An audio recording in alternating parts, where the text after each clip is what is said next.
Olá, muito bom dia. Muito obrigado mais uma vez pela sua companhia. Está começando mais uma edição do programa Agronegócio. E você vai ver agora. Olho do furacão que afeta a política e a economia foi a delação dos donos e executivos da JBS, o maior cliente da pecuária nacional. Exportadores brasileiros de carnes deverão continuar a aumentar a sua fatia de participação no mercado chinês até 2020. Importações de soja do Brasil pela China, em abril, aumentaram mais de 27% na comparação com o mesmo período do ano passado. Você vai conhecer a B3, a nova Bolsa Brasileira.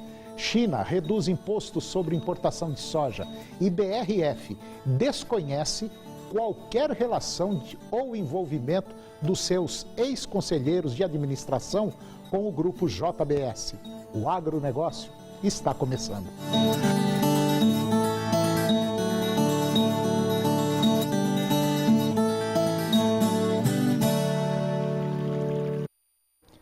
O olho do furacão que afeta a política e a economia foi a delação dos donos e executivos da JBS, o maior cliente da pecuária nacional. E com isso fica fácil entender o receio com o qual o produtor tem trabalhado.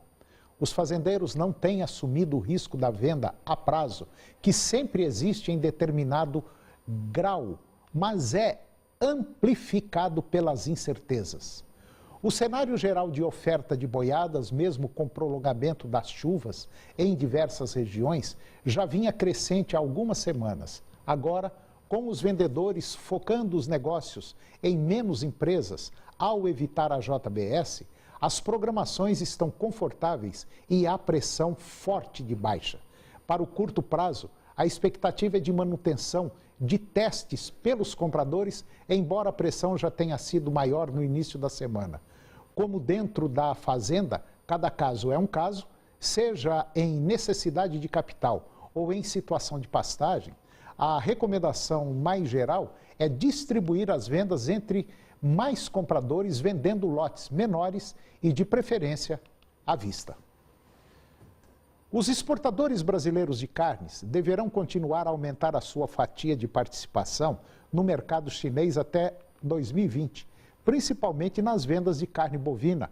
Pelo menos essa é a análise do Rabobank, que foi divulgada agora no início do mês.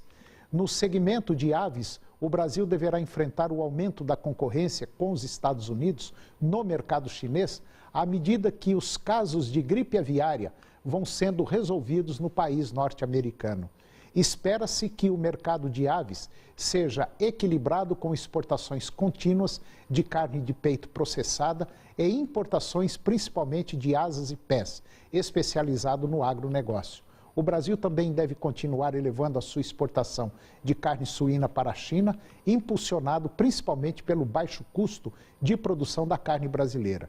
Porém, dada a ainda pouca experiência brasileira no mercado chinês, o país ainda precisa aprender mais sobre as preferências da indústria local em relação aos cortes utilizados na produção de processados, principal destino das importações da China.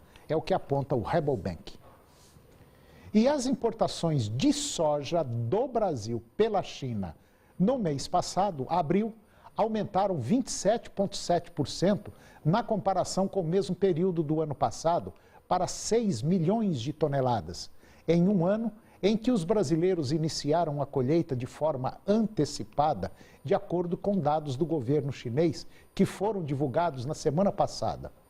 As importações de soja norte-americanas pelos chineses somaram 1.700.000 toneladas, uma queda de 12% na comparação anual, com o Brasil, maior exportador global da oleaginosa, iniciando os embarques com mais intensidade mais cedo em 2017.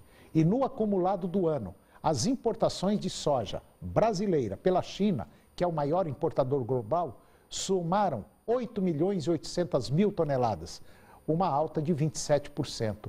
Já as importações de soja dos Estados Unidos, no ano passado, até abril, 17 milhões de toneladas, uma alta de 13,8% na mesma comparação. E agora vamos ver como anda o tempo para hoje no estado de Goiás. Nós teremos hoje, para São Miguel do Araguaia e Minasul, possibilidade de pancadas de chuvas. Chuva de curta duração e pode ser acompanhada de trovoadas a qualquer hora do dia. Para outros municípios, teremos tempo nublado, muitas nuvens com curtos períodos de sol. E já para outros municípios, terá sim dia bem claro. Agora vamos ver a temperatura para os principais municípios produtores. São Miguel do Araguaia, 34 a máxima e 20 a mínima. Minasul, 33 a máxima e 20 a mínima. Posse, 33 a máxima e 21 a mínima. Aruanã, 35 a máxima e 22 a mínima. Cabeceiras, 30 a máxima e 18 a mínima. Itaberaí, 32 a máxima e 19 a mínima. Cristalina, 27 a máxima e 19 a mínima. Mineiros, 29 a máxima e 14 a mínima. E Rio Verde, 28 a máxima e 14 graus a temperatura mínima. E depois do intervalo, você vai conhecer a B3, a nova Bolsa Brasileira. China reduz imposto sobre importação de soja. E BRF desconhece qualquer relação ou envolvimento de seus ex-conselheiros de administração com o Grupo JBS. Nós voltamos já.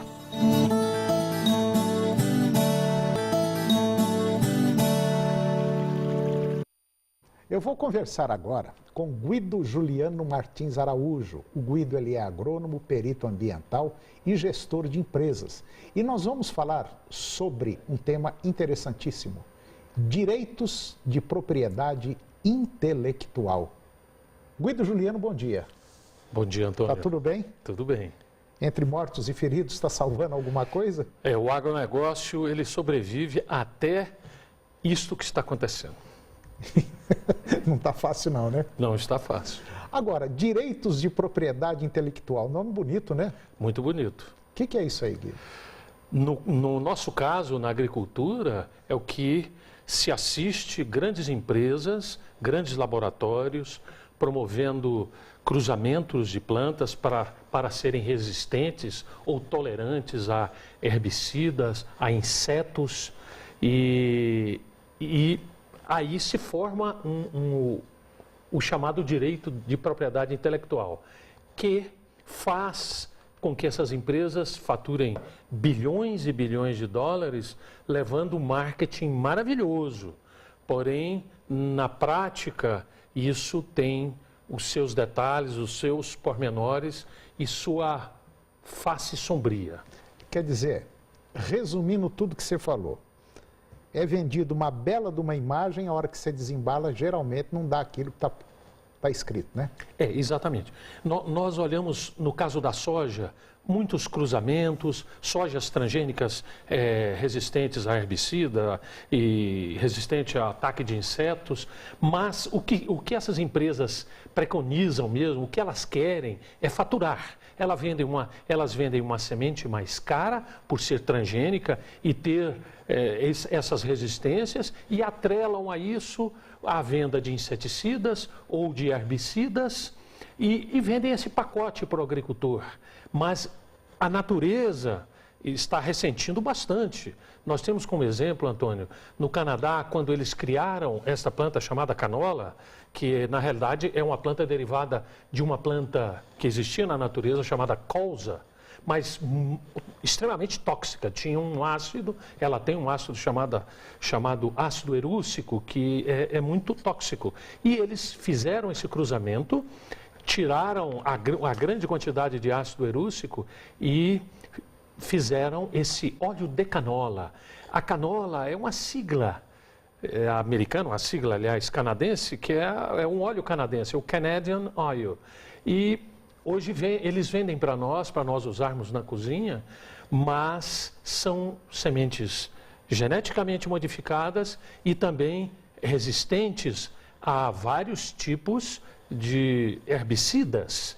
E isso está ocasionando um sério problema ambiental no Canadá e nós, a reboque, vamos também ter esse problema ambiental, Antônio. Já estamos tendo, né, Guido? Já estamos vendo determinados vegetais que nós chamamos de ervas daninhas, invasoras, né? E essas estão se tornando resistentes a estas substâncias químicas, a esses herbicidas, e está havendo cruzamento entre eles e eles estão cada vez mais resistentes e exigindo quantidades maiores de substâncias químicas para o controle dessas ervas, Antônio. Então, dando uma resumida, o mato que prejudica a planta, que já sofreu um processo de transformação química, física e biológica, vem sofrendo cada dia mais a concorrência dessas ervas daninhas, desse mato. E, consequentemente, nós precisamos de veneno cada vez mais forte. Exatamente. Para passar a régua, né, Guido? Resumido. Guido, muito obrigado mais uma vez pelas suas informações, sempre excelentes. E até o próximo. Até a próxima. Se Deus quiser. Se Deus quiser. Obrigado, Guido. E depois do intervalo, você vai ver a B3, a nova Bolsa Brasileira. E a China reduz impostos sobre importação de soja. Nós voltamos já. A BRF Brasil Foods, dona das marcas Sadia e Perdigão, desconhece qualquer relação ou envolvimento dos seus ex-conselheiros de administração com o grupo JBS. Mas ela avalia entrar na justiça para obter reparação por eventuais prejuízos. Em resposta a um questionamento da Comissão de Valores Mobiliários, a CVM, sobre uma reportagem que saiu dos seus ex-conselheiros Luiz Carlos Fernandes Afonso e Carlos Fernando Costa teriam recebido propina da JBS, a BRF disse que algumas das práticas descritas pelo empresário Joesley Batista no acordo de delação premiada podem ter impactos nas esferas penal, civil, concorrencial e regulatória, dando razões para o ajuizamento de medidas judiciais e ou administrativas de distintas naturezas contra os indivíduos e as empresas envolvidas. E agora eu vou conversar com o Luiz Antônio de Brito, depois de umas longas férias. O Luiz é especialista em mercado de commodities da Cerrado Corretora. Luiz Antônio, bom dia. Bom dia, Antônio. Tudo bem? Bom dia a todos. Tá tudo bem, Luiz? Tudo bem, muitas novidades aí nessa minha ausência, né? Muita coisa acontecendo. Foi só você sair que o país virou de perna para cima. Muita coisa acontecendo no mercado, na política, né? Realmente algumas turbulências aí, né? Bom, uma delas não é turbulência, que é a B3, né? Que é a nova Bolsa Brasileira de Mercadoria, né? Foi. Em 2008 nós tivemos, Antônio, a fusão da BMF com a Bovespa, né? E essa fusão surgiu a BMF Bovespa, que até hoje ainda era conhecida como Bovespa. Só que com essa fusão agora foi criada a B3, que é a nova Bolsa do Agronegócio, que é uma fusão entre a BMF Bovespa e o CETIP. De cara, nós nascemos como a quinta maior bolsa do mundo, né? Com um valor de mercado aproximado de 13 bilhões de dólares. Então, a Bolsa agora passa a ter uma atitude mais agressiva no mercado da América Latina, vai buscar mais negócios e isso aí vai fomentar mais o mercado financeiro e, consequentemente, o que é o mais importante para quem usufrui da Bolsa, é que os custos, né, vão baixar em relação aos usos dos mercados, ao acesso a alguns tipos de mercado. E a B3 vem consolidar uma bolsa forte, ainda é a única bolsa brasileira com esse potencial de ação no mercado de ações. E isso pode até, Antônio, essa fusão com o CETIP pode até trazer bolsas internacionais, alguma outra bolsa, para o mercado brasileiro, o que iria fazer aumentar as concorrências de negócios entre as próprias bolsas. Então, uma notícia interessante que já foi consolidada e a gente vê com bons olhos essa fusão entre a BMF Bovespa e o CETIP. Principalmente para o setor agropecuário, né? Sim, para quem quer fazer travamento do seu boi, para quem quer travar sua soja, o milho, principalmente em épocas difíceis como agora. Exatamente. Luiz, turbulência nas vendas de boi. Turbulência nas vendas de boi. Rapaz, vai sair boi ralado aí, hein? Nós viemos já de um problema sério com a Operação Carne Fraca, que foi decretada no dia 17 de março. E com essa operação aí, já estavam começando a querer sair desse atoleiro e vem essa delação premiada da JBS. Afunda tudo de novo. Afunda todo o mercado, quer dizer, nós temos uma empresa que praticamente abate 60%, 70% do gado no Mato Grosso do Sul, né? Mais quase 50% no Mato Grosso. temos a força do monopólio é muito grande, então os produtores já vinham com um perfil de negócio com essa empresa, que fez com que o mercado recuasse com medo de vender mercadorias a prazo, né, para essas empresas. De cara, a BMF Bovespa perdeu no auge da crise quase 10 bilhões de reais. Hoje, a sexta-feira agora, passada, o mercado recuperou isso aí, a BMF voltou a recuperar 6 a 7 bilhões, mas isso aí tudo afeta o mercado, que Não, é está todo mundo inseguro, né, Luiz? Ninguém se move sabe com o que confiança, exatamente. É verdade. Luiz, vamos para o intervalo comercial e depois a gente volta para falar mais sobre mercado de commodities. Sim. É um minutinho só, a gente volta já.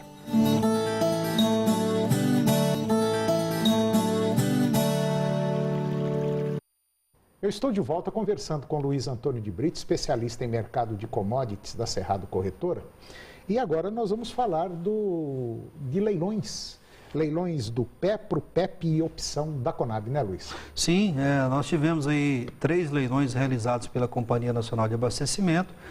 No último leilão houve um interesse um pouco menor, mas nós temos aqui o seguinte: até agora, Antônio, foi ofertado 22 mil contratos, né, de opção, que daria 166 mil toneladas, né? No PEP foi ofertado ao todo 1 milhão de toneladas, foi fechado 275. E o PEPRO, que é a participação que o produtor entra no leilão, né, que ele participa, foi 1 milhão e 200 mil toneladas, dos quais 833 mil toneladas foram negociadas, né? É importante entender que nos contratos de opção ali, o produtor tem até setembro para entregar o milho, né? E no PEP e no PEPRO, o produtor tem que vender esse milho, Antônio, até o dia 28/6, né? Essas aí são as exigências. A gente percebeu com aquele espirro que nós tivemos aí, que nós falamos sobre a questão da turbulência de mercado, o dólar chegou a buscar 3,40, você deve estar lembrado disso. E com isso, muitas empresas vieram para o mercado fazendo algumas operações de milho e soja. Isso fez com que o mercado desse um sinal que como se fosse reagir. E aí, nesse último leilão, teve uma procura menor, acreditando que essa alta ia ser pertinente. Mas o dólar já volta para o patamar de 3,25, de 3,27 no momento. Agora, a Argentina vai produzir um bocado de milho, né? Apesar das incertezas climáticas. A Argentina vai produzir bastante milho, é um mercado que vem crescendo há bastante tempo, né? Se nós observarmos aí no que está na tela, você vai ver, Antônio, que é um dado interessante, que a Argentina sai de 2010, 2011 de 23,80 milhões de toneladas para 46 milhões, quer dizer, praticamente ela dobrou. 5 anos, 6 anos aí, né? Ela dobrou a produção dela para 46 milhões e o interessante é que a indústria também vem acompanhando, a ração animal também veio crescendo. Houve veio tudo, né, Luiz? Foi só mudar a política, né? Foi só mudar a política. Se você pegar aí a exportação da Argentina, Antônio, que ela trabalha com 28,50 milhões de toneladas de milho exportado, é o que o Brasil precisa buscar hoje, esse ano, com essa super safra, para poder haver um equilíbrio aqui no mercado interno. Quer dizer, a Argentina já vem fazendo já passa a ser um grande player concorrente do Brasil, e isso aí realmente o Brasil tem que enxergar, não só a Argentina, como o Paraguai também, como um produtor aí que pode ameaçar nossos mercados, né? É muito simples para entender. O Brasil tem quase 4, 5 vezes ou 10 vezes maior do que esses países aí. E nós estamos tendo um problema muito pior do que eles. E eles saíram da crise muito mais rápido do que nós. É uma questão só de política e sacanagem. Quanto menos política e menos sacanagem, a coisa anda mais rápido. É verdade. Luiz, China. China está reduzindo imposto, né? A China está passando por uma mudança grande, né? China está fazendo o que nós devemos fazer, reduzindo os impostos, incentivando a indústria local, né? E ela reduziu a questão do imposto de milho, soja e algodão de 13% para 11%, o que faz, isso representa uma fortuna, Antônio, porque a China é o maior mercado comprador, né? Então, acreditamos aí que isso pode incentivar até o mercado brasileiro. Pois é justamente tudo que a gente precisa fazer, o Paraguai fez, a Argentina fez, a China está fazendo e nós somos o contrário, a gente sempre é o contrário, aqui aumenta imposto. Exato, você vê, a China já comprou agora, só do Brasil, nesse mês de abril, o Brasil exportou 10 milhões de toneladas de soja, só a China já levou 8 milhões, né? Então, é um mercado extremamente interessante e a China, baixando esses preços aí dos encargos, o valor agregado, que é o imposto do valor agregado, nós acreditamos que o Brasil pode se beneficiar das exportações com uma certa facilidade nisso aí. Tá certo, Luiz. Vamos ver se vai sobrar alguma coisa no final do processo, né? Vamos ver, o Brasil está passando um momento difícil, mas a gente acredita que as coisas... Eu acho que sai. Vamos sair mais forte, mais fortalecido nisso aí. Luiz, mais uma vez, obrigado pela sua participação e até o próximo. Eu que agradeço, um bom dia a todos. E o programa de hoje chegou ao fim e eu termino com a seguinte mensagem. O sofrimento é o intervalo entre duas felicidades. Um grande abraço, um bom dia e até o próximo programa. TV Serra Dourada Goiânia. Domingo Frutos da Terra. A música da gente, a nossa cozinha e o humor. Frutos da Terra, domingo às 10 da manhã. A seguir, Primeiro Impacto Sequência.